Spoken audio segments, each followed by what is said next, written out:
Que Dios quiere descendencia para él. Amén. Bueno, luego ahí miramos cómo podemos ayudarle a Catherine para anexar algunas personas al grupo de Margot, por lo menos dos, para que quede un poquito más pequeño. Sí, ok. Bueno, listo. Ya entendimos cosas importantes. Por ahí yo vi a mi Sarita. Sarita está allá adentro, ¿cierto? Pero aquí está la mamá. Qué importante para una persona que no se ha casado tener esto en cuenta, con quién va a hacer su vida, ¿no? Ya es mucho más de, uy, que me atrae, bonito, echa para adelante, ¿no? Va a ser realmente alguien que es capaz de tener descendencia para Dios. Entonces, aquellas que están solteras, eso también es un punto de la lista de chequeo. Amén. Bueno, ¿cómo vamos? ¿Bien? Nos ha enseñado la palabra, ¿cierto? ¿Sí? Nos ha enseñado. Bueno, vamos para el segundo tema. La meta es terminarla a las 8 para que tengamos un tiempo de oración y si Dios lo permite les puedo dar el último tema que es el camino. Y quedarían faltando como unos 8 para otro encuentro y nos vamos siguiendo formando.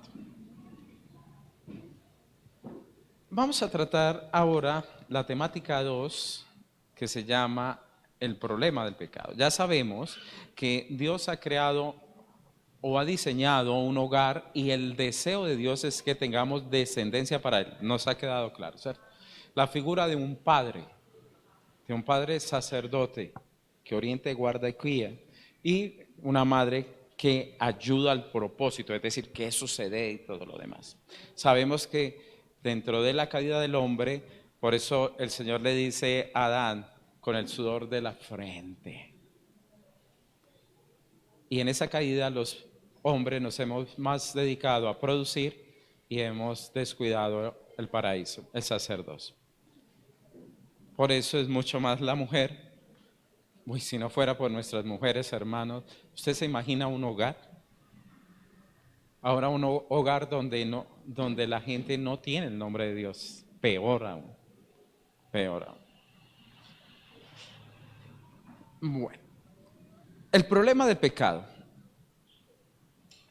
Nuestros hijos nacen, aunque usted los vea, hermanos, son bonitos.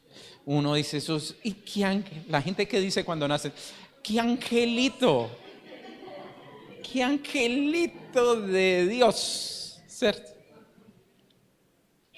Pero vamos a ser honestos, de angelito no tiene nada, hermano. Solamente la figurita los primeros meses. Pero aún antes de que aprendan a hablar, ya están haciendo locuras, demandas y muchas otras cosas.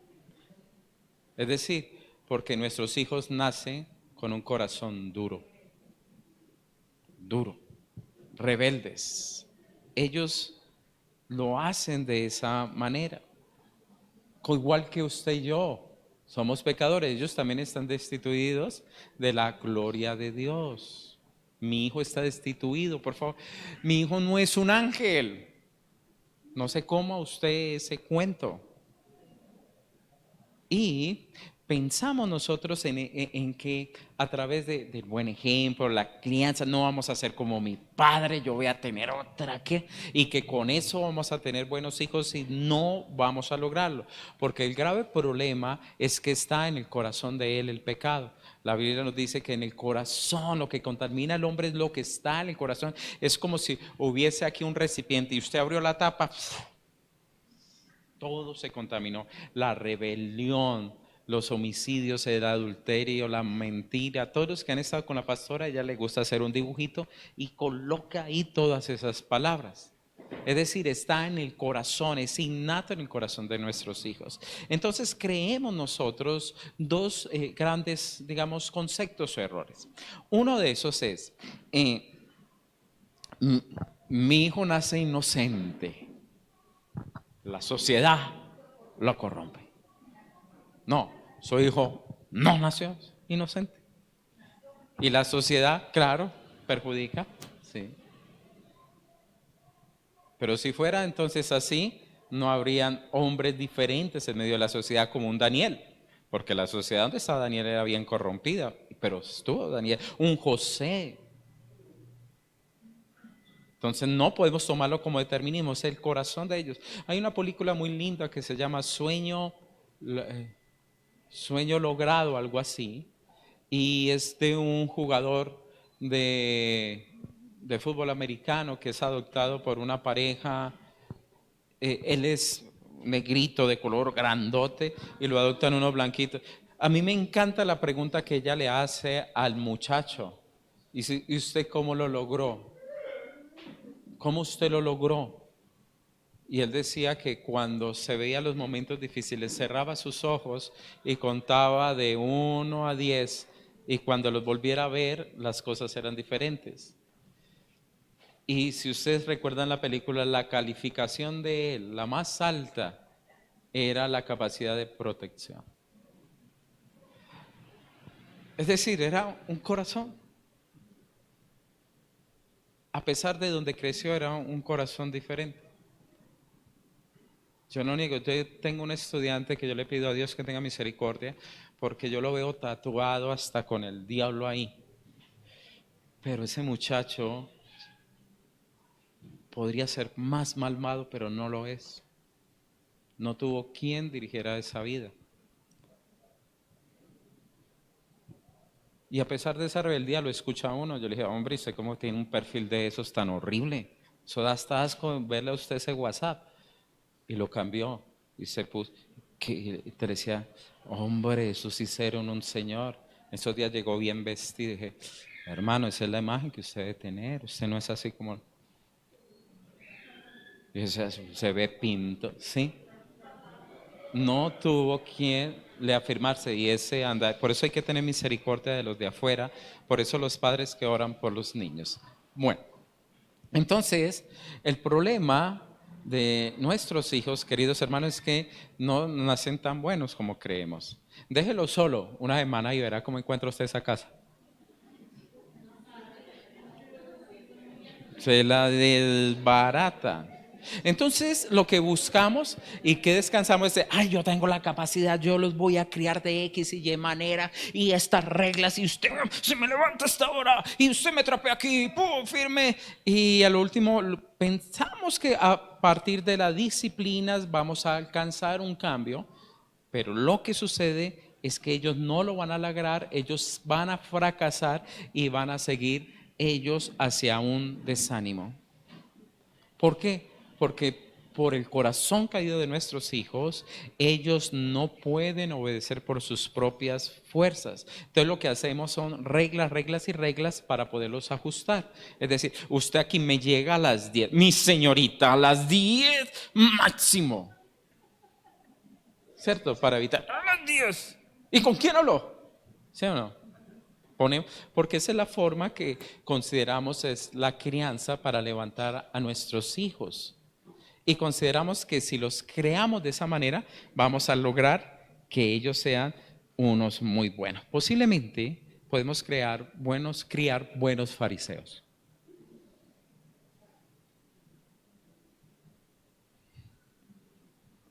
Señor Don Juan, mucho gusto. ¿Me permite? Quiero invitar a su hija a comerse un helado. ¿A qué horas se las trae? ¿A las 10? No, señor, yo a las 9 le traigo a su hija. No, se lo ganó. Pero es un hombre que posiblemente se va a ir para el infierno y va a golpear allá. Bienvenido. Por favor, ¿me pueden abrir la puerta al infierno? He sido enviado para acá. ¿De qué sirve? De nada. Entonces podemos crear a unos hijos a través de unos modelos fariseos, pero que se van a ir para el infierno. Entonces no podemos confiar en esas dos cosas, porque estamos atacando no la centralidad de lo que sucede en sus corazones. En Romanos capítulo 5 versículo 12 la palabra dice lo siguiente. Romanos es un libro supremamente espectacular. 5:12 dice así: por tanto, como el pecado entró en el mundo por un hombre, es decir, entró. ¿Dónde está el pecado? adentro, ¿cierto? Entró en el mundo, sí, ¿cierto? Por un hombre y por el pecado que pasó, que entró la muerte, así la muerte pasó a todos los hombres por cuanto todos pecaron, todos pecaron. Entonces nacemos bajo el poder del pecado y la pena de muerte. Entonces, ¿cómo nació mi hijo?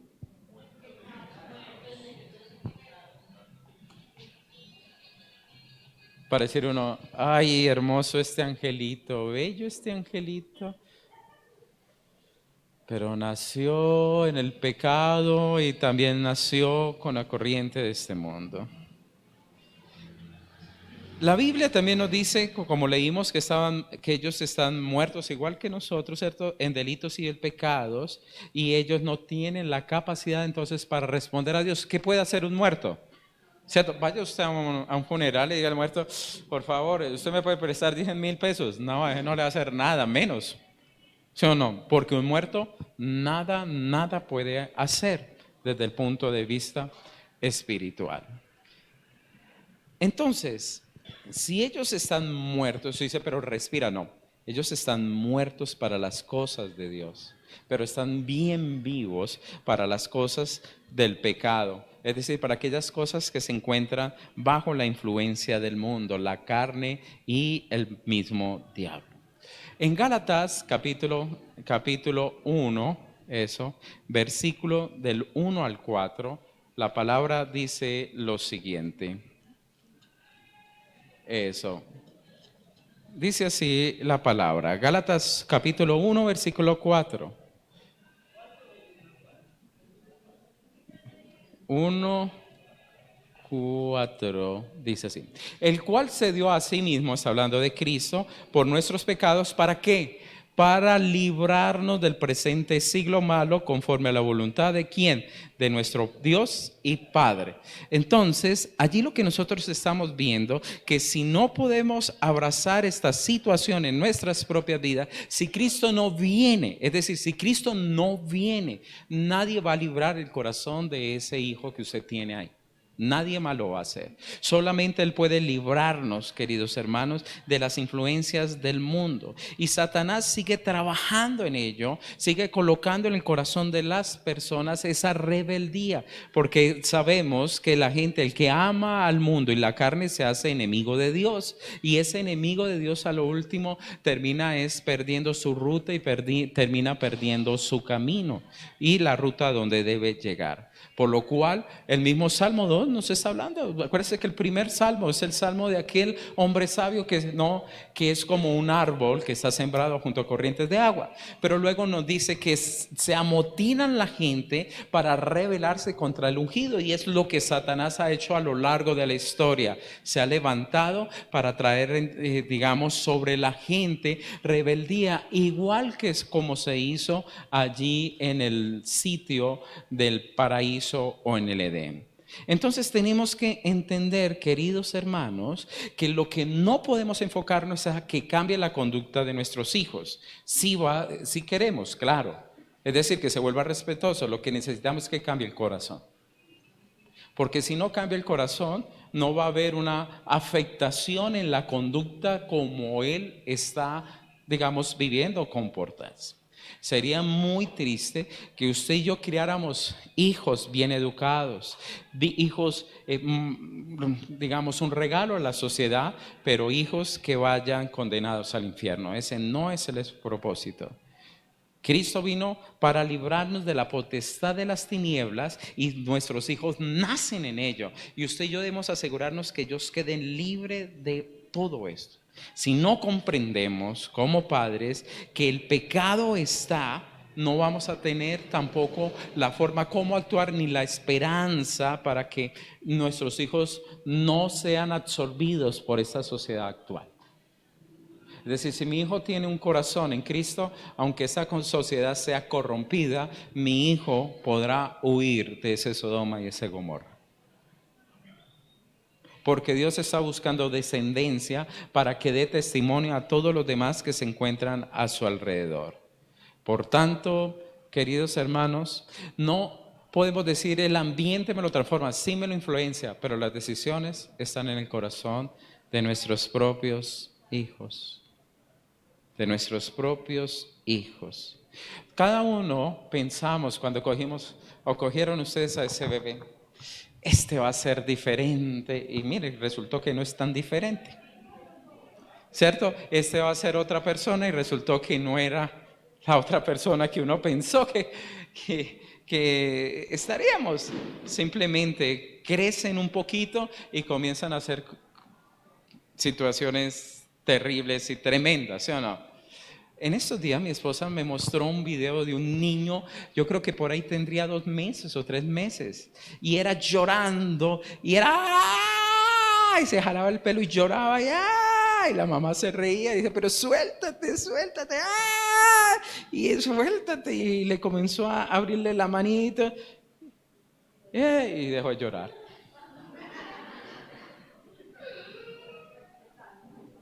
Esos son nuestros hijos. Y nuestros hijos comienzan entonces a pegarle a los padres desde chiquitico. ¿Pero quién les enseñó? A manipular, a ser rebeldes. Tienen corrupción en su propio corazón. No han dicho la primera palabra y no están hablando bien y ya están pecando, hermanos. Seamos honestos, esa es la realidad. Pero debemos comprender que esa no es la última en la historia del hombre en Cristo, porque la Biblia dice que la simiente de la mujer va a aplastar a Satanás en la cabeza, la va a herir, es decir, la va a matar. Y sabemos que dentro de pronto, dice la Biblia también en Romanos, Cristo aplastará en breve a Satanás. Es decir, eso no va a proseguir, eso tiene un límite y va a culminar ese límite. Por lo tanto, si mi hijo nació pecador, y si hay pecado en el corazón de mi hijo, es necesario que mi hijo sea salvo. Por tanto, yo debo llevarle el evangelio a mi hijo. Y lo primero que debo saber es que mi hijo es pecador. Igual que usted, igual que yo. No creas que es un angelito, por favor, bájese de esa nube. Cuando usted le nazcan los que ya les va a venir en un futuro un hijo y lo coja, béselo, ámale y Señor, gracias, una descendencia para ti, pero sé que mi bebé va a necesitar un nuevo corazón, ¿sí? La salvación. ¿Cómo creamos nosotros a nuestros hijos, cierto? Muchas veces en el andar. Vamos andando y vamos tomando decisiones allí.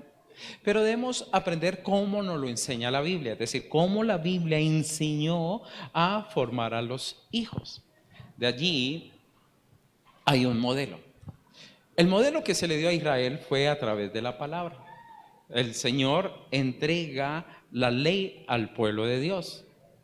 Le da 10 mandamientos, 4 mandamientos, los primeros es en relación con Dios y los otros 6 mandamientos en relación con el otro. Por eso es que encontramos los 2 más grandes mandamientos. ¿Cuál es el primero? Amarás a Dios sobre todas las cosas. Sobre eso debemos crearlo. Y segundo, amarás a tu prójimo como a ti mismo. Entonces nos dio una directriz, nos dio una ley para que lo hiciéramos. Ahora no solamente lo dejó escrito, no. ¿Qué entregó el Señor? Entregó líderes, ancianos, jueces, dio reyes, puso profetas para que cuando se desviaban el profeta decía, ¡ole! Se van a chocar. Puso sacerdotes. ¿Entiendes? Dios colocó gente para poder enseñar la palabra y la palabra fuese, enseñada, instruida a los demás. En esa época, en el Antiguo Testamento, el Espíritu Santo era puesto sobre algunos hombres, no es sobre todos los hombres. Por ejemplo, en Números 11:29, la palabra nos muestra sobre el mismo Moisés, que dijo así. Y Moisés respondió, ¿tienes tus celos por mí? Ojalá el pueblo de Jehová fuese profeta y que Jehová pusiera su espíritu sobre ellos. Entonces, ¿en cuáles estaban? Sobre algunas personas.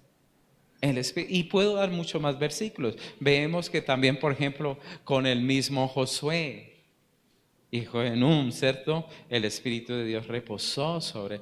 Entonces Dios ponía el Espíritu Santo sobre los hombres para que pudiesen enseñar a otros. El mismo David, mire todos los salmos que nos entregó. Y el Espíritu, él fue lleno del Espíritu de Dios, la unción que había sobre él. Ahora en el Nuevo Testamento, ¿qué dice la palabra? Ajá, entonces el Espíritu Santo a todos. Entonces tú eres la persona llamada a instruir a su hijo. ¿Por qué? Porque el Espíritu de Dios está ahí, ya está con usted. Y Dios lo ha escogido para que usted sea el discipulador, el maestro de sus padres. Por eso piense, querido hermano, en esa crianza de su propio hijo. De ahí uno de los versículos clásicos que tenemos de la relación padre a hijo está en Deuteronomio capítulo 6, versículo 4 al 9. Voy a leerlo por cuestiones de tiempo, dice así. Oye Israel, Jehová nuestro Dios, Jehová uno es. Y amarás a Jehová tu Dios de todo tu corazón y de toda tu alma y con todas tus fuerzas. ¿Qué estamos hablando? Otra de los mandamientos, ¿sí o no? Versículo 6. Y estas palabras que yo te mando hoy estarán sobre tu corazón y las repetirás a quienes, a tus hijos, y hablarás de ella estando en tu casa, andando por el camino, al acostarte, cuando te levantes, y las atarás como una señal en tu mano y estarán como frontales en tus ojos y las escribirás en los postes de tu casa y en tus puertas. Que está diciendo, instruye a tu hijo en todo momento y que él pueda entender y ver la enseñanza de Dios en todo, en todo. En todo. Por eso los padres cristianos están llamados a criar hijos incrédulos. Por favor, no se confíen en los niños que están en la escuela dominical. Porque cuando lleguen a ser adolescentes, la gran mayoría no debería dejar de volver a la iglesia. Pero muchos de ellos no vuelven.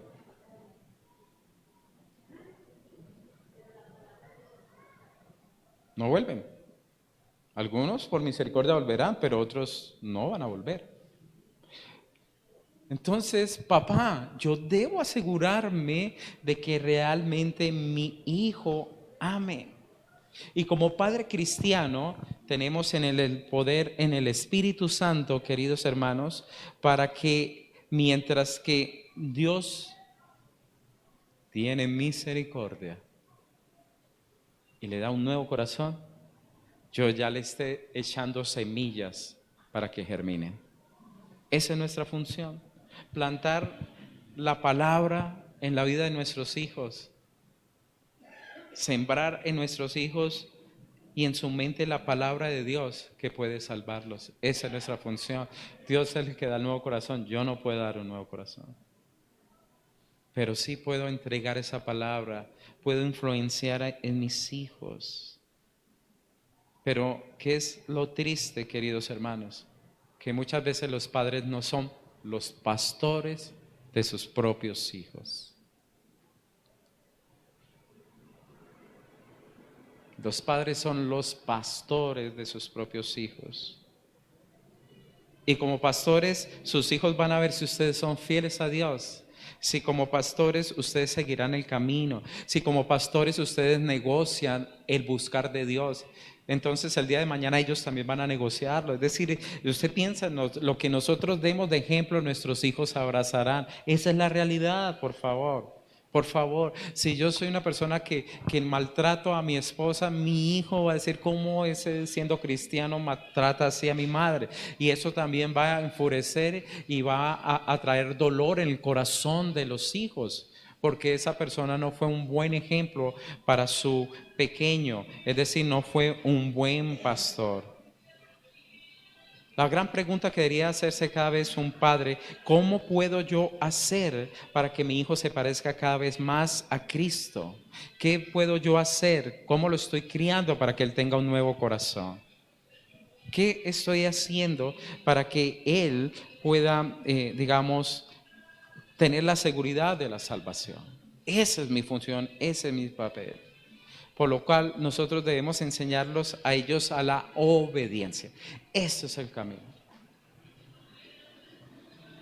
Ahorita vamos a tocar otro tema que voy a profundizar más para eso. Y si ellos son obedientes y si cuando venga el Señor y toque su corazón, no les va a ser difícil obedecer a Dios. Pero nosotros erramos tanto en la crianza que es lo que menos enseñamos a nuestros hijos y nos vamos a dar cuenta en la tercera charla. Que hemos negociado muchas cosas con ellos que han afectado a nuestros propios hijos, porque no hemos buscado que su corazón cambie. ¿Y cómo cambia ese corazón? Naciendo de nuevo. Y Dios puede llamar a nuestros hijos siendo niños, hermanos, como le pareció también a un Jeremías, como sucedió a un mismo Samuel. Dios puede llamar a nuestros hijos. Pero ¿qué pasó con esa Ana? Ana decidió entregar a su hijo a Dios.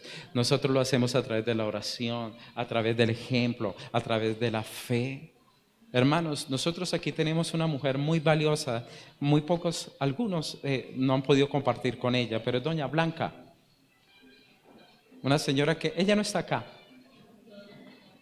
pero doña Blanca, a ella, a su esposo, lo mataron y quedó con 5 hijos y el mayor de 16, sin nada, sin trabajo, sin nada.